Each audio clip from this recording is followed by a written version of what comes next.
Olá, queridos, graça e paz. Até aqui nos ajudou o Senhor.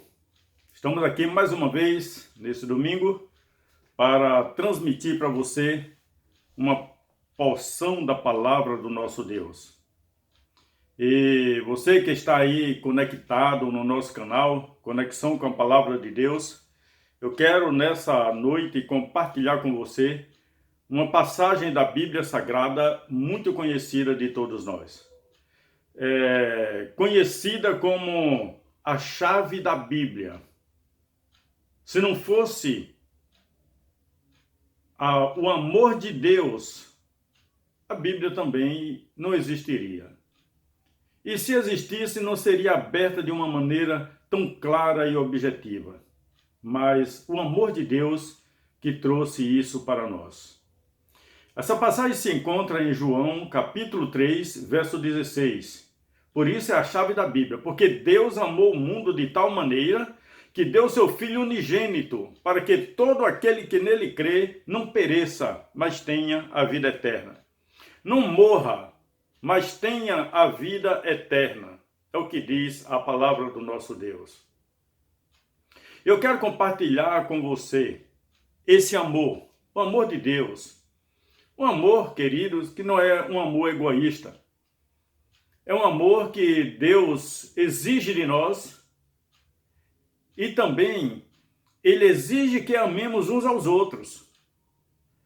Se Deus fosse igual a nós, Ele dizia, não, eu quero que vocês me amem acima de todas as coisas, como Ele já diz assim, mas ninguém deve ser amado por vocês. Mas veja que Ele pede que amemos sobre todas as coisas, de todo o nosso coração, de todo o nosso entendimento, e que amemos também o nosso próximo como a nós mesmos. Então isso é maravilhoso, saber que Deus não é egoísta, que Ele divide o seu amor. Ele quer que a gente ame o mundo assim como Ele amou, como está escrito. E Ele amou o mundo de tal maneira que deu seu Filho unigênito para que todo aquele que nele crê não pereça, mas tenha vida eterna. Não foi amando a uma só pessoa, a você, a mim ou qualquer outra pessoa. Ele amou o mundo. Ele se deu pelo mundo todo. E é o que nós acabamos de ler aqui no verso de número 16 do Evangelho de João, no capítulo 3. Portanto, esse verso que nós tomamos aqui como base, queridos, ele tem como objetivo maior mostrar ao mundo o grandioso amor de Deus pelos homens. O amor de Deus não é estático, e sim dinâmico, ou seja, é um amor ativo, enérgico e empreendedor. Glória a Deus por isso. Esse é o que nós reconhecemos como amor sem igual. Esse é o que nós reconhecemos como o amor sem igual, é o amor de Deus. Ele é um amor ilimitado, não é egoísta, ele alcança e atrai outros. Esse é o amor de Deus. Dá para você entender? A sua mente é capaz de compreender a dimensão desse amor, a altura desse amor, a profundidade desse amor, a largura desse amor? Eu não sei se você tem capacidade para isso, mas se você conseguir, você vai entender o quão grande amor é o amor de Deus para comigo e com você. Éramos pecadores, ou quem sabe, podemos até afirmar, somos pecadores ainda. Mas Deus nos amou a si mesmo. E por isso Ele quer perdoar os nossos pecados. Ele quer transformar a nossa vida para que sejamos pessoas diferentes.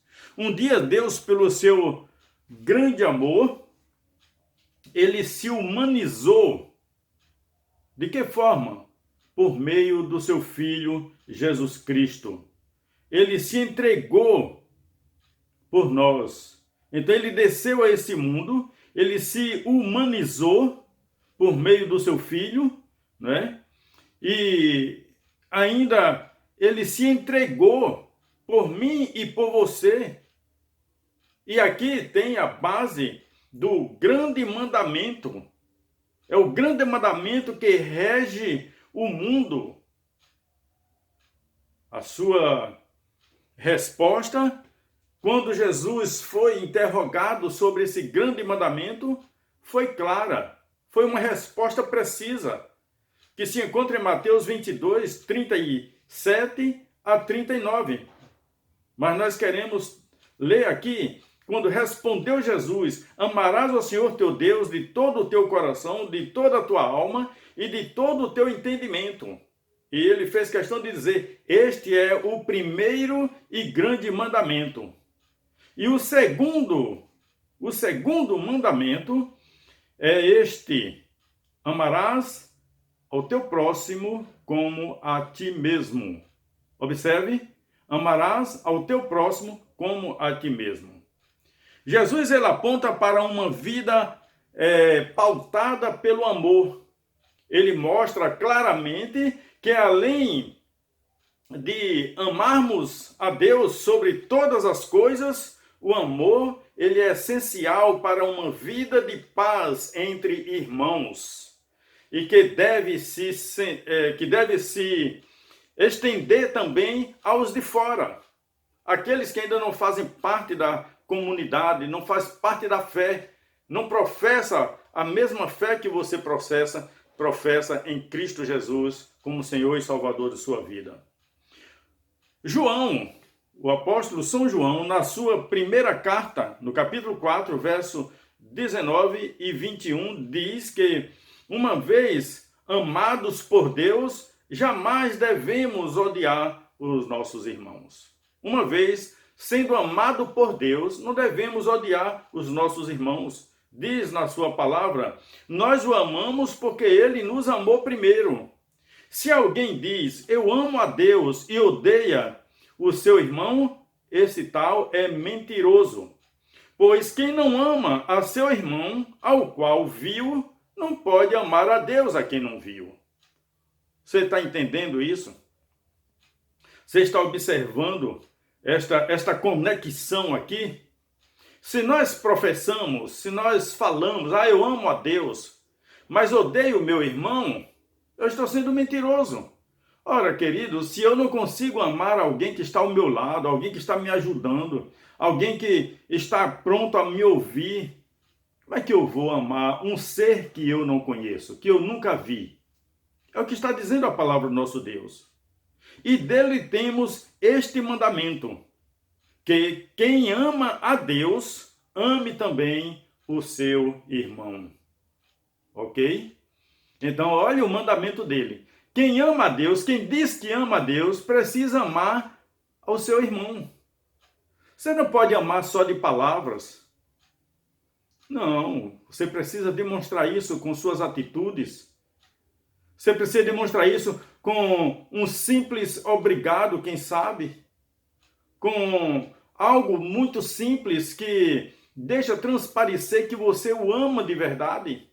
No momento de dificuldade, uma palavra, apenas uma palavra, pode ajudar o seu irmão em determinados momentos.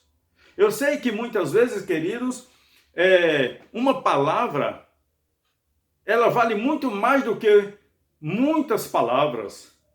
E em alguns momentos, o silêncio fala muito mais alto do que um grande discurso. E quantas vezes nós provamos que amamos até com o nosso silêncio? Mas que seja um silêncio que venha transmitir esse amor pelo seu irmão, pelo meu irmão. O Senhor Jesus, ele fez questão de enfatizar que toda a lei se resume em dois grandes mandamentos. Toda a lei e os profetas dependem desses dois mandamentos. Enfim, o amor é o sumário de toda a retidão. Assim nos ensina o apóstolo Paulo, escrevendo aos Romanos capítulo 13, versos 8 e o verso 10. o maior exemplo de amor foi dado pelo próprio Deus, enviando Jesus ao mundo para nos salvar. Que foi o verso que nós lemos lá no início, não é? O amor, ele regula toda a nossa vida em relação ao próximo. Ela será altruísta. A nossa vida em relação ao próximo deve ser uma vida altruísta, certo? Por isso, precisamos compreender que os ensinamentos do Senhor são suaves para os que se dispõem a segui-lo sem restrições, de acordo com o ensinamento de João, na sua primeira carta, capítulo 5, verso 3, quando diz: porque este é o amor de Deus, que guardemos os seus mandamentos, e os seus mandamentos, eles não são pesados. Está vendo aí? Os mandamentos de Deus não são pesados. São mandamentos que cabem em nossos corações e que podemos muito bem cumpri-los. Porque não se trata mais dos 10 mandamentos da lei de Moisés, mas agora nós podemos nos beneficiar dos mandamentos que foram resumidos. Porém, eles se tornaram mais rígidos. Mas, através dessa rigidez, vem a misericórdia de Deus que repousa sobre os seus mandamentos e sobre aqueles que se esforçam para cumpri-los. Glória a Deus por isso. Porque senão a gente estava pior do que no tempo da lei mosaica. Mas agora nós temos esta vantagem, que são as misericórdias do Senhor, o amor do Senhor por meio de Jesus Cristo, que foi demonstrado por Jesus, o nosso Salvador. Então o amor, ele regula toda a nossa vida em relação ao próximo. É ele que regula. Não somos nós. Não sou eu, não é você, né? Então os ensinos, eles são tão maravilhosos que trazem-nos a própria natureza de Deus mediante o que chamamos ou que chegamos a herdar a vida eterna em toda a sua plenitude. Isso é por amor, que ele deu a sua vida por amor. Então, amando a Deus, amando ao próximo, estando em paz com Deus, estando em paz com o próximo, nós vamos, queridos, herdar a nossa vida eterna em toda a sua plenitude. Eu não sei se você consegue entender essa plenitude. É na sua totalidade, na sua infinita bondade que é demonstrada essa vida eterna a todos nós. Os ensinos de Jesus prosseguem por meio de Paulo como palavras de ordem, ok? Prosseguem. Os ensinos de Jesus, Paulo dá continuidade agora como palavra de ordem. Veja aos Romanos capítulo 12, verso 10. Amai-vos cordialmente uns aos outros, com amor fraternal, preferindo-vos em honra uns aos outros. Deu para entender isso aí? Então, veja que é uma ordem aqui, ok? Já que tendes purificado as vossas almas na obediência à verdade que leva ao amor fraternal, não fingido de coração, amai-vos cordialmente uns aos outros. 1 de Pedro 1, verso 22. Então, nós somos convidados a amar. Como eu dei o título aqui da nossa breve mensagem, o amor que exige amor. Então Deus, ele nos ama e exige que o amemos também. Deus, ele pede que amemos o nosso próximo.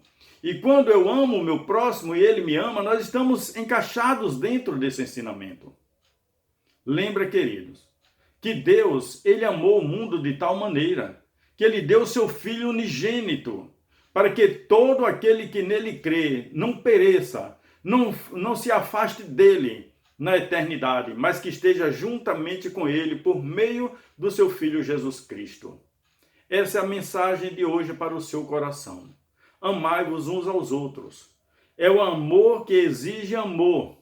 Você tem todo o direito de exigir, mas você também tem todo o direito de amar. Amém? Louvado seja o nome do Senhor.